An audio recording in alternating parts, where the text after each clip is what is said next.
Welcome to Transforming the Toddler Years, the podcast for conscious parents, caregivers, and educators who believe tantrums aren't terrible. They are powerful opportunities for connection, growth, and learning during the first 5 years. You'll explore how to use intentional language to raise calm, confident, and deeply connected kids, because the way we talk to kids becomes how they see themselves and engage with the world. Hi, I'm your host, Cara Terrell, classroom teacher turned parent educator and teacher trainer. Are you ready to nurture your children's mind, body, and spirit? Welcome, Toddler Tribe. Let's transform the toddler years together. Welcome back, Toddler Tribe, to another episode of the show. I can't believe there's only 3 weeks left until the book is real. And it's just been the most extraordinary journey. And also that means we only have a few weeks left to wrap up this little Linguists series here on the show. So today I will be sharing an excerpt with you from Chapter 12, Using Intentional Language to Develop Infants and Toddlers' Identity and Sense of Self. This concept that our words cut to the core of who they are. It's so essential because it is not how we typically think words are used.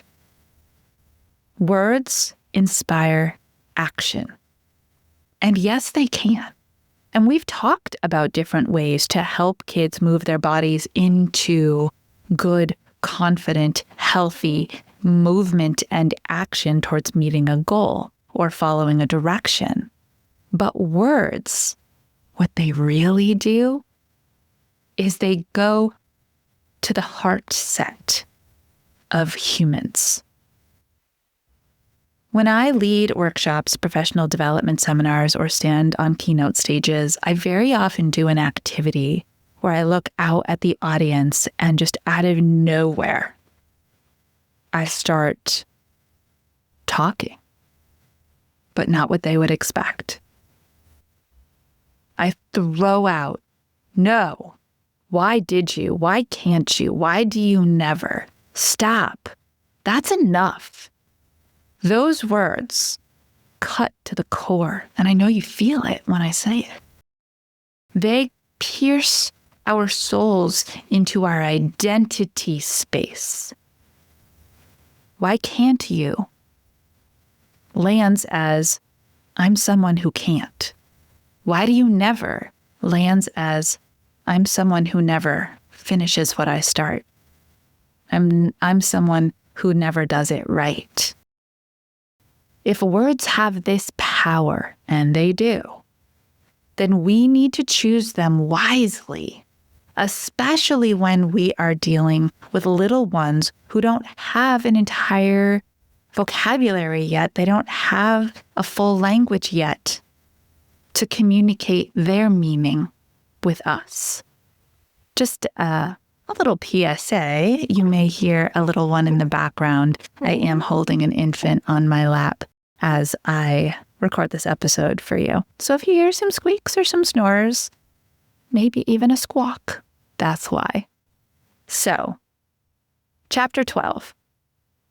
Julia, 32 months old, and Evelyn, 26 months old, are sitting at a table and coloring. Each has a piece of paper, and they share one tub of crayons. Julia is an outgoing, chatty little girl and keeps asking to use the specific color that Evelyn has in her hand. Evelyn, a quiet, primarily nonverbal communicator, hands the crayons over without issue. After a while, Evelyn reaches over and touches Julia's paper, leaving her hand on the edge while making eye contact with her friend. Noticing this, Julia begins to whine, then cry, repeating, "Stop, stop, stop." Evelyn keeps her hand on the paper, moving it ever so slightly to point at or touch a crayon. Can you see where we're headed here? Are you visualizing this experience in this little classroom? It is so incredibly common. because each girl is using the communication strategies that they have, that they feel comfortable with, and that align with the core personality of who they are to try to get their message across. Julia has no trouble just turning and using words. I have that. I have that. Red crayon, please. I want that crayon. I have a turn. Just no trouble.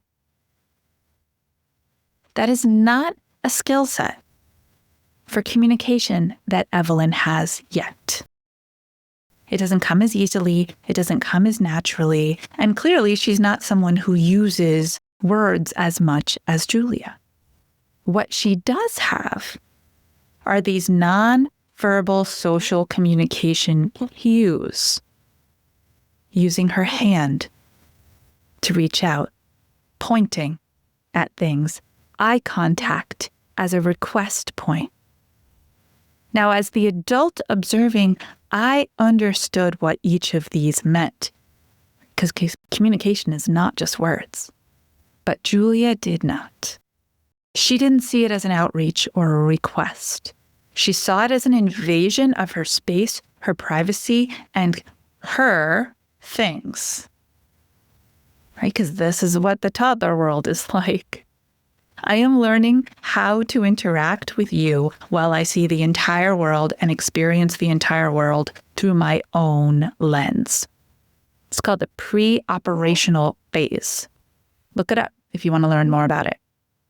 They're not just tiny little egotistical creatures because they're crabby cranky. It is actually part of their developmental process.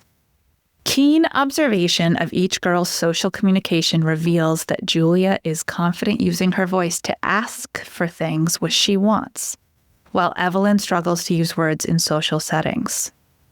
When you stop, when you see this happening, right? And there's an altercation is a big word, but one girl is telling the other, stop, stop, stop. In that moment, you've got to stop too. What is our initial reaction? What do we want to do? Solve it. We want to solve for the verbal struggle we're seeing and hearing. We want to solve for the lack of sharing that we're hearing. And so we use our words typically to go straight to the solve point. You know, you need to share. Show me sharing. Sharing is caring. Whatever our version is. Give her the crayon. That's not nice. So many words we choose, maybe not by intention, right? There's that subconscious speech again, just coming out based on interactions we have seen and been part of before that looked and felt like that.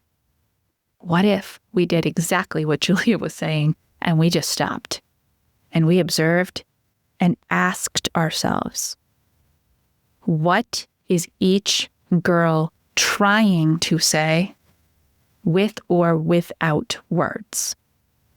And then we matched our next words to that. What could happen differently other than just putting the Band-Aid on and solving the current moment? In this chapter, I explore that deeply.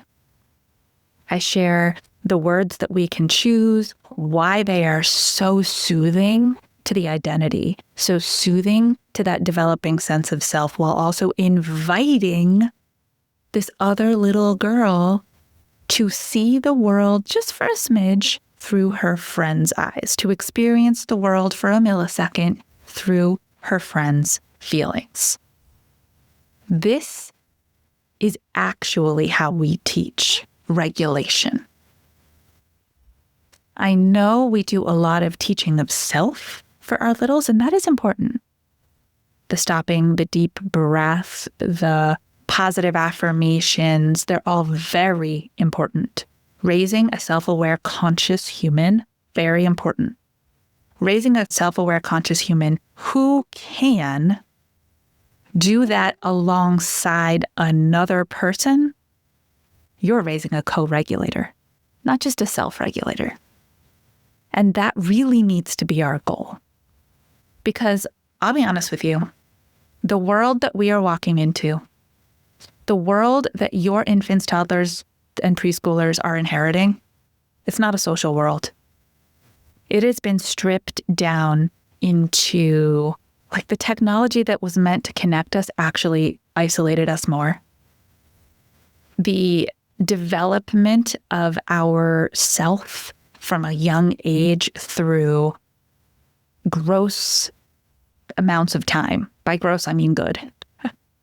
Quantity. By large quantities of time where the only thing guiding us was ourselves.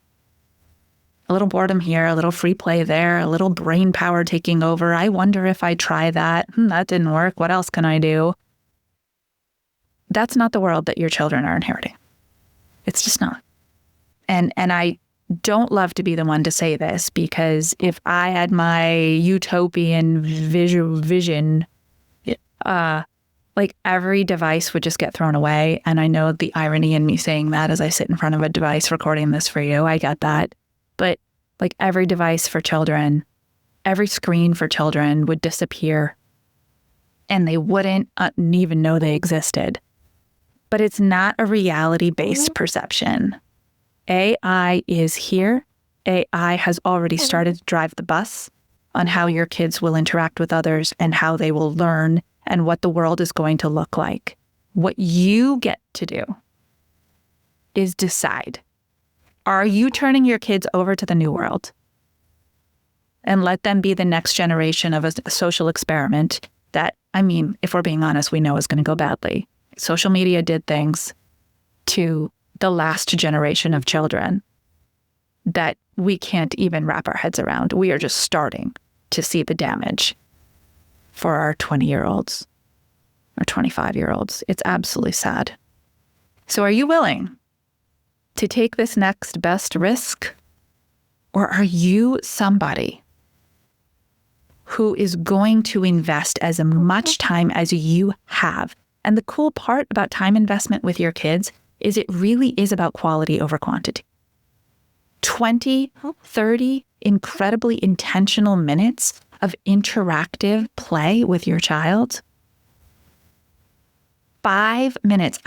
I know it doesn't sound like a lot, but it feels like a lot when it's 5 minutes of stopping, observing these two children, guiding their principled choices, guiding their perspective. It's a lot of effort packed into these small packages of time that over longer periods of time with consistency, the return on your investment is the character of the person you are raising or teaching. It is the moral and the value-based compass that they have inside them. It is the intrinsic motivation, the desire to take action and reach a goal just because they want to. It is the ability to look at something and realize it will be a challenge, but not back away and not be afraid of failing, because trying is just our first attempt at learning. If that is who you want to raise, then they have an incredible chance in this next generation. They will be our leaders because they will be able to think.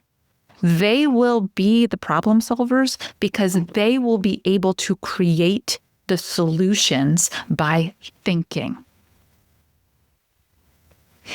And if you are here listening to this episode, if you are a follower of this show and you are 14 minutes into listening, then I know that's who you are. And I'm so excited to be on that journey with you. So you know what to do, right? If you want to read more about using intentional language to develop your kiddo's identity and sense of self, well, it's chapter 12 of the book. And of course, be sure to get on my email list so that you can be the first to join our Toddler Tribe community when we open the gates. And we can talk about this in reference to your personal experiences and help personalize it for your every day. Okay, my Toddler Tribe, you know what to do. Stay mindful and proactive until our next episode as we transform the toddler years.